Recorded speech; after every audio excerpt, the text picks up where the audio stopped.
OK, salut la gang. Bon début de journée. OK, alors c'est ça pas évident, surtout que j'ai de bonne heure pour moi ce matin, mais comme d'habitude, hein. OK, je suis à la page 100.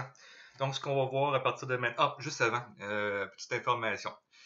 Maintenant qu'on a passé à travers le processus comptable au complet, je vous invite à aller voir le premier document qu'on a déposé sur Léa, qu'on a vu le premier cours de la session. Donc, dans le haut de Léa, vous allez avoir l'exemple moulin seigneurial de Pointe-du-Lac. Donc, prenez le temps d'aller ouvrir le document et d'aller voir les données qui sont là-dedans. Quand on s'est vu la première fois, comme je l'ai dit, c'est probablement du chinois pour vous autres. Maintenant, bien, avec les connaissances que vous avez acquises, ça devrait être quand même plus simple. Vous serez capable de voir un peu, comprendre l'information qu'on a là-dedans. Cela dit, on est rendu à la section 4 aujourd'hui. On va voir la section 4 pour cette semaine et une partie du cours de la semaine prochaine. Là, comme je l'ai mentionné dans un milieu à l'instant, c'est pas trop fort l'Internet ici. Là. Je sais pas si je vais être obligé de scinder mes capsules en deux parce que c'est hyper long à charger. Je pense que c'est autant long à faire qu'à télécharger. Fait qu'on va y aller quand même pour un début, puis je verrai au fur et à mesure comment on s'ajuste par rapport à ça. Donc, je vous demanderai d'être un petit peu indulgent. Donc, page 100, je vous invite à aller prendre vos notes de cours. Donc, à la table des matières, alors on va parler de la paye. Ce qui est intéressant pour ça, même si éventuellement vous n'aurez pas à faire jamais de paye, vous allez savoir pourquoi que sur votre salaire, quand que vous avez un salaire sur votre chèque de paye, pourquoi qu'il y en a une partie qui part quelque part, puis quels sont vraiment les coûts rattachés à ça. Éventuellement, si vous êtes en affaires plus tard, ben vous allez comprendre que le salaire horaire, c'est pas ce que ça coûte vraiment à l'employeur, mais plutôt le coût horaire. C'est-à-dire que l'employeur ne verse pas seulement qu'un salaire à l'employé, mais il y a ce qu'on appelle des charges sociales attachées à ça. Pardon. Donc, à titre d'exemple, si vous payez votre employé 15 pièces de l'heure, ben, en réalité, il vous coûte plus 17 pièces et demie ou quelque chose comme ça.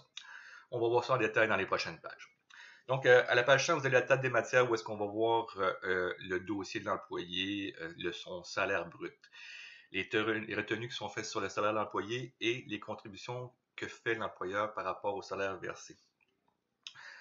Comment comptabiliser la paie, comment comptabiliser les charges sociales à l'employeur, comment effectuer les remises. Ça, habituellement, ça se fait à tous les mois. Et finalement, le journal des salaires. Malheureusement, Katia, ben, il n'y aura pas de problème à faire pour cette section-là. Je sais que tu aimes davantage ça. Par contre, quelques exercices. Mais faut comprendre que cette partie-là, ce n'est pas pour être capable de le faire, mais plutôt avoir des notions de base au niveau des salaires. Je suis désolé, je te regarde toujours par en bas, c'est que mes notes de cours sont devant moi, et ça va mieux ainsi. Euh, Juste auparavant, on va aller voir quand même qu'est-ce que sur les documents qui ont été déposés là. Alors, dans un premier temps, si vous êtes dans le début de la section 4, vous allez voir qu'il y a un document qui s'appelle Charge sociale de l'employeur. C'est un document PDF que vous pouvez télécharger à chaque année. Habituellement, il sort au mois de janvier. Si vous tapez charge sociale de l'employeur, pas facile à dire un matin, petite gorgée de café peut-être, ouais. 2020, mais vous allez avoir celle de cette année. C'est un document PDF que le gouvernement met à la disposition des employeurs chaque année. Évidemment, il y a des trucs qui peuvent s'ajouter là-dedans, mais ça vous donne quand même une bonne idée de ce que c'est. Vous avez un autre document par là-dessus qui s'appelle Formulaire et table de retenue. C'est un document que vous allez voir quand vous allez l'ouvrir, c'est écrit en tout petit. Alors, heureusement, votre ordinateur vous donne peut-être la possibilité d'agrandir ce document-là. C'est c'est là-dedans qu'on va travailler pour aller chercher nos informations pour les retenues à la source et les charges sociales de l'employeur. Alors là-dedans, on va avoir autant pour toutes les charges sociales au complet. On va voir en détail, je ne sais pas trop dépasser ce qu'on va voir. Euh, Évidemment, en 2020, on n'a plus besoin de ça. C'est que là, vous avez beaucoup d'outils qui vous permettent de calculer par vous-même pour rentrer les informations. C'est là-dedans, les calculs se fait tout seul. Il vous extrait les retenues et les charges sociales en fonction des montants que vous mettez. D'ailleurs, il y a un document un peu plus tard qu'on va voir qui vous permet, c'est celui d'après, site internet de retenue de cotisation. Ce sont différents sites peut-être que certains ne marchent plus, mais qui vous permet, en entrant en salaire, de calculer vos retenues.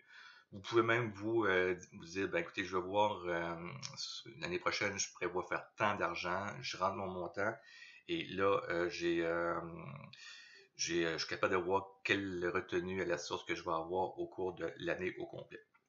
Par la suite, vous avez le document que j'ai mis par page. Alors, ça part de la page 107 et ça suit normalement. Il y a sûrement que rendu à la page journal des salaires, page 125, qui ne suffit pas. Vous allez comprendre un peu plus tard pourquoi c'est comme ça.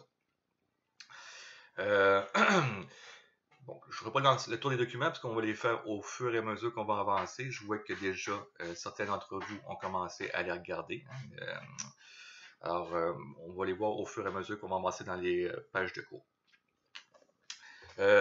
Dans le courriel que je vous envoie pour ce cours-ci, vous allez avoir, je m'excuse parce que c'est le bordel ici, parce que voyez-vous, on a déménagé il n'y a pas longtemps. Et le bureau derrière de moi, je ne sais pas si vous voyez ce que ça a l'air encore, mais ça c'est mon bureau derrière. Je travaille sur le bureau de ma blonde actuellement parce que le mien n'est même pas branché encore.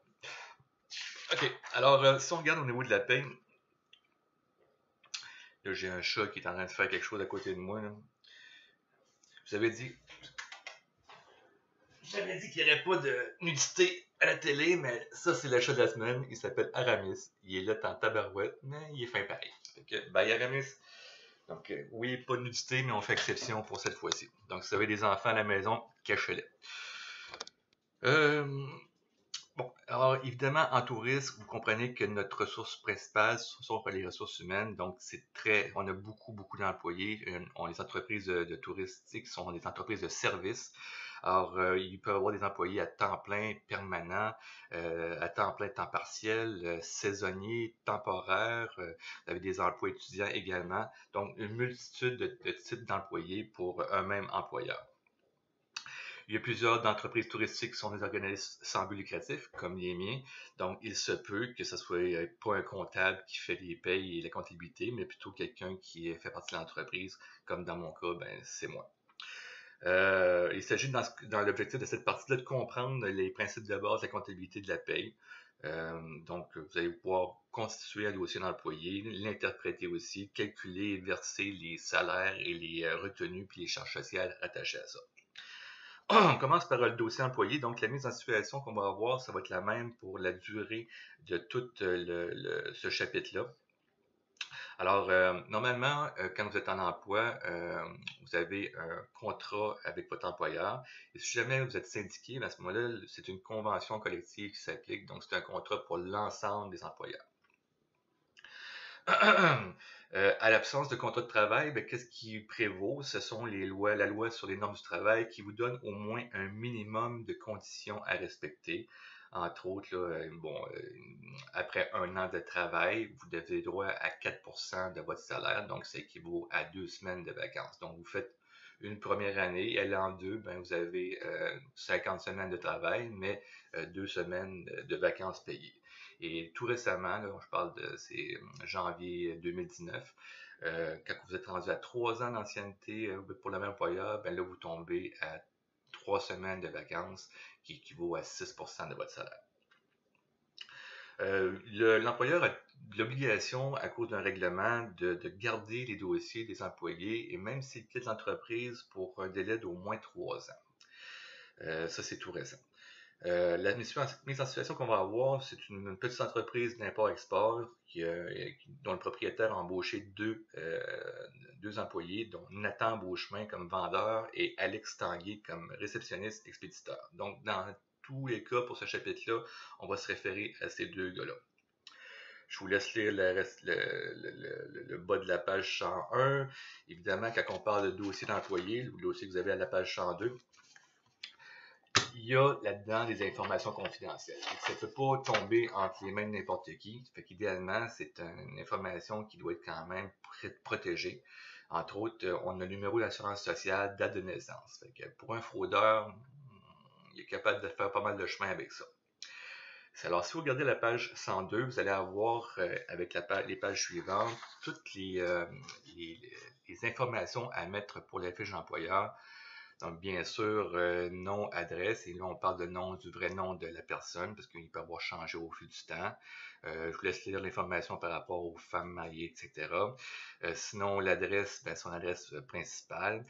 D'ailleurs, tout ce que vous voyez à la page 103 et suivante qui ont un astérix, c'est des informations qui sont obligatoires à mettre. Et celles qui n'en ont pas, bien, bon, évidemment, ça peut être pertinent, mais c'est pas essentiel.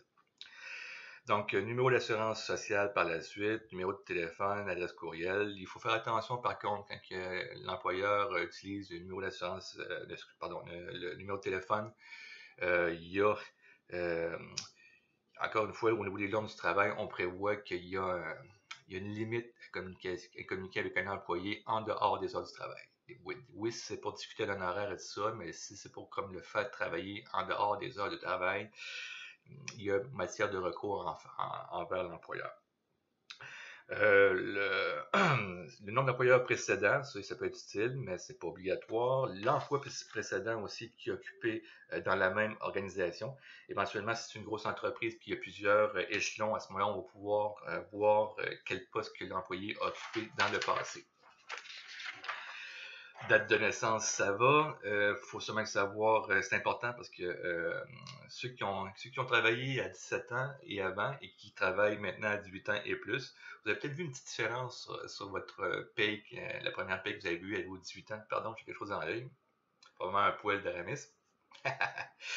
euh, alors, c'est qu'il y a une cotisation qui s'ajoute dès que vous avez 18 ans et jusqu'à temps que vous arrêtez de travailler, qui est le régime des rentes du Québec, qu'on va voir dans les prochaines minutes. Si vous êtes employé, c'est pas oui ou non, c'est plutôt c'est parce que des fois ça peut porter à confusion si on pense à quelqu'un qui a le prénom de Claude ou de Samy qui peut s'appliquer autant à un gars une fille. Alors c'est important d'avoir cette information-là, surtout que depuis 2015, il y a une équité salariale à faire entre les hommes et les femmes. Donc, toutes les entreprises qui ont plus de 6 employés doivent respecter cette équité-là. Donc, important d'avoir la différence entre combien d'hommes et combien de femmes travaillent pour l'entreprise. Situation familiale et nombre de personnes à charge, c'est pas trop compliqué.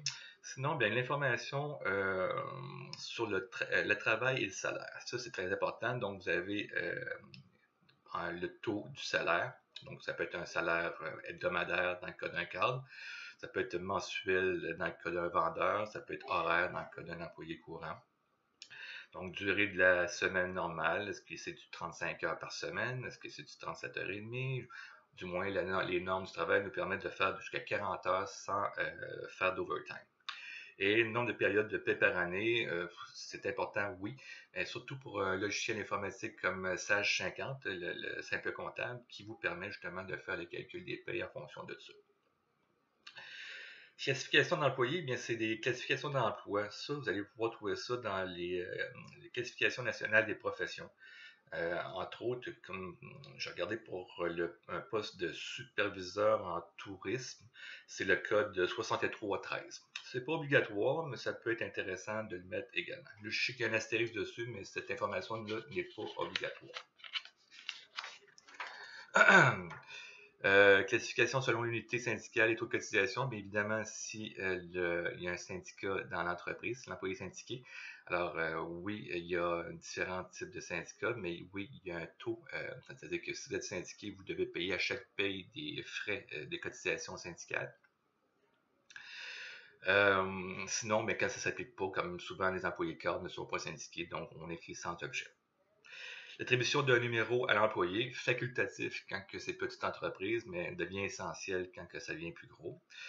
Classification selon la caisse de retraite. Caisse de retraite, c'est votre contribution possible à un régime de pension accrédité, un RPA. Ça, c'est pas essentiel, ça dépend si votre employeur l'offre. Sachez par contre que ça peut faire partie des avantages complémentaires qu'offre un employé un employeur à son employé. C'est-à-dire que l'employeur a le goût d'attirer des employés chez lui, offre des bonnes conditions de travail, peut offrir à ses employés différents avantages complémentaires, comme justement contribuer à une caisse de retraite. À titre d'exemple, L'employeur peut mettre 2% du salaire à chaque paye de l'employé pour un rire, et l'employé en met autant.